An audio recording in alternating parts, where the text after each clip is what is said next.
The premise of the movie is set far in the future. Our world is secretly being attacked by a mysterious force that is making people more anxious every day. Because of the anxiety, the illusion of international panic, known as the emergency, is created. It has induced citizens with a fear of something bad happening, which in turn messes with the economy and other factors plaguing the world.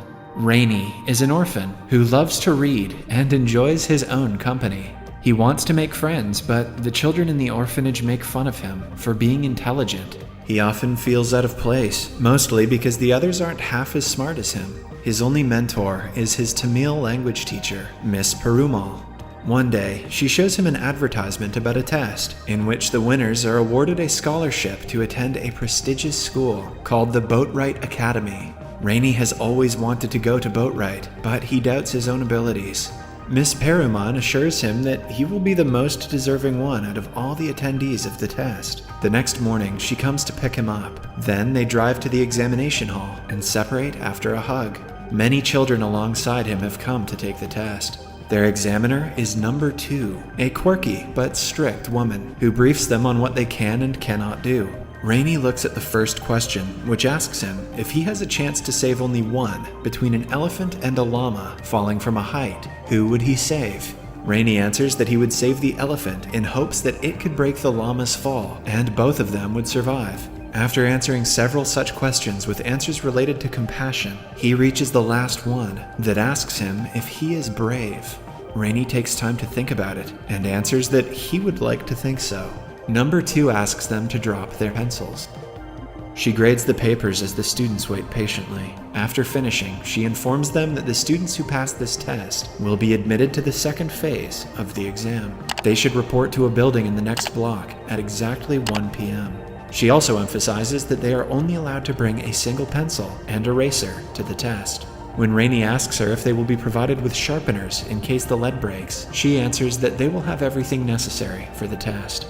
Then she reads the list of students who passed that only has Rainy's name on it. Everyone else disappointedly leaves the premises, while Rainy goes to the next examination hall. While walking inside, a girl before him named Rhonda accidentally drops her pencil into a sewer drain. Rhonda's friend abandons her and walks inside, but Rainy offers to help her. They only have a few minutes before the exam starts, so he breaks his pencil into 2 and hands one half to her, confident that a sharpener will be provided inside.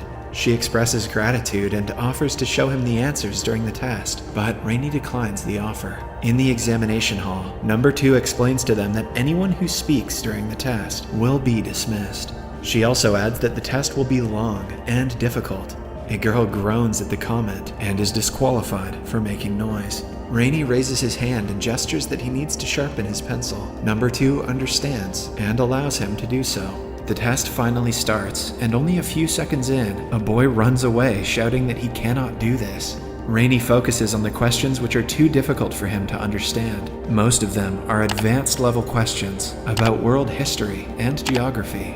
Still, Rhonda, who is seated right before Rainy, finishes in only half an hour. Before submitting the answers, she secretly drops a small piece of paper for Rainy. He notices the paper has all the answers on it. Although Rainy is struggling with the questions, he doesn't pick it up. The atmosphere is intense, as some students almost cry because of the difficult questions. Rainy knows none of the answers, but upon reading the questions carefully, he realizes that the answer to the first question is hidden in the last question.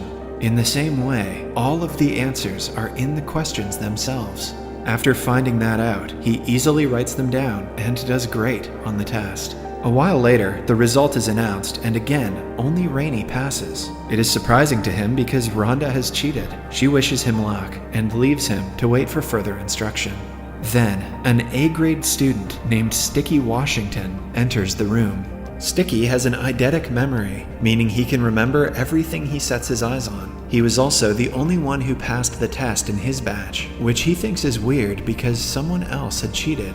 It turns out that they had the same experience before the test and met the same girl who dropped her pencil in the sewage. They figure out the actual aim of the trick was to test their loyalty and kindness. Therefore, they passed, and the other students who only focused on the questions did not. Suddenly, a girl comes running to the room and introduces herself as Kate. She is an athletic and adventurous girl who never goes anywhere without her red bucket of tools. Kate claims that she didn't actually pass the test because the questions were too difficult.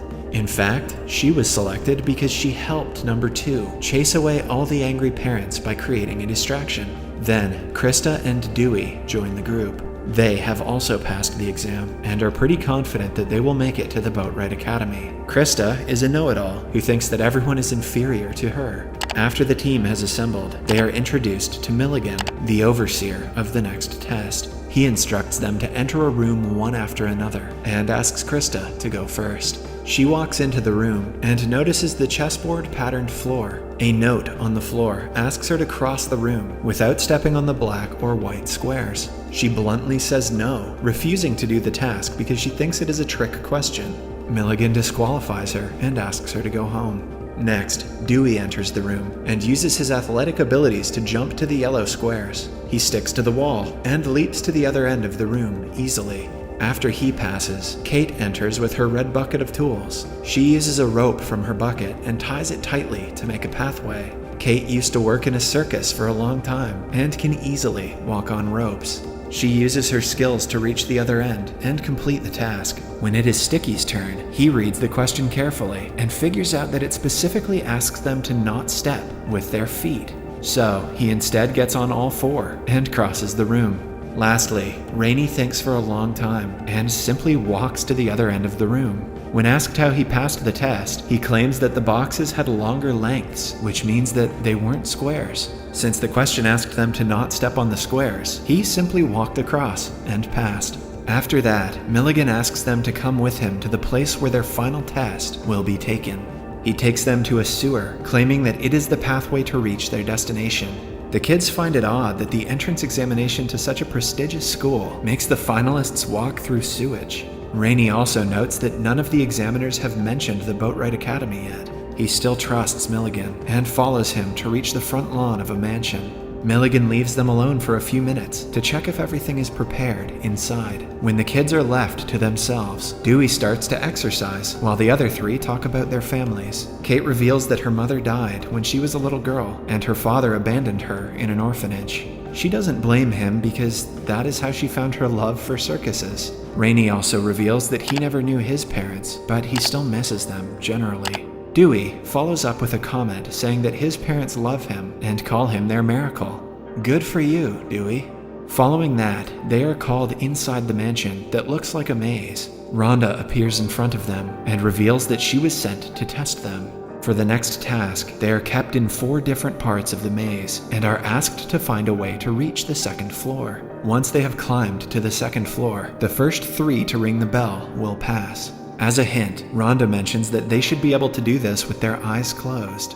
The task finally starts, and Rainey immediately begins looking for clues. He sees that each doorway has 4 signs that point in different directions. Meanwhile, Sticky takes the clue seriously and tries to solve the maze with his eyes closed. Because of his photographic memory, he navigates the way pretty quickly. Kate, on the other hand, thinks out of the box. She opens a vent on the wall and uses it to climb up. At last, there is Dewey, who follows Sticky around. When he reaches the stairs, Dewey pushes him to the wall and rings the bell before everyone. Rainey soon finds out that the signs are in Braille, which tell him the direction. He also reaches the stairs and helps Sticky up. Kate is already there and is waiting for them, so they can all ring the bell together. As they do, the 3 win, and Dewey is disqualified. In the instructions, it was said that the first 3 to ring the bell will win, and because Sticky, Kate, and Rainey were the 3 who rang it together, they won. Following that, they are introduced to the mastermind of the test, Mr. Nicholas Benedict. As they talk about further orientation, the 4th and youngest member, named Constance, joins their team. She is a small, intelligent, and witty girl who doesn't care about what anyone thinks. It turns out that she passed the test a bit differently than the others. First, she crossed all the questions, claiming that they were wrong. Then, she disobeyed the instructions and brought as many pencils as she wanted. And in the last test, she enjoyed a sandwich instead of solving the maze. Her unique personality still got her selected. Then, for the moment of truth, Mr. Benedict tells them that they haven't been recruited for Boatwright Academy's scholarship. Instead, they have been selected for an undercover mission to save the world. The children can hardly comprehend what is going on. Mr. Cumberbatch explains that they are the only ones who can end the emergency and save the world from chaos. It turns out that a mysterious subliminal message is being broadcast all around the globe through radios and televisions. When people listen to such TV and radio shows, they only hear the sound that has the highest frequency. But behind that sound, someone has added violent messages in a low frequency that the human ear cannot catch. Although people cannot hear the message, their brain reacts to the frequency. Hence, they subconsciously start to believe the message, which makes them anxious. These messages have created the illusion of international panic that we call the emergency. After a year of research, Mr. Benedict has found out that the signals of the messages are coming from an island that is the home to a children's school. Hence, only kids are allowed to go there. Therefore, their group has been selected for the task. He gives them the option to say no, and is happy that he got to meet such intelligent kids. After much thinking, all of them agree to join the mission and start their training.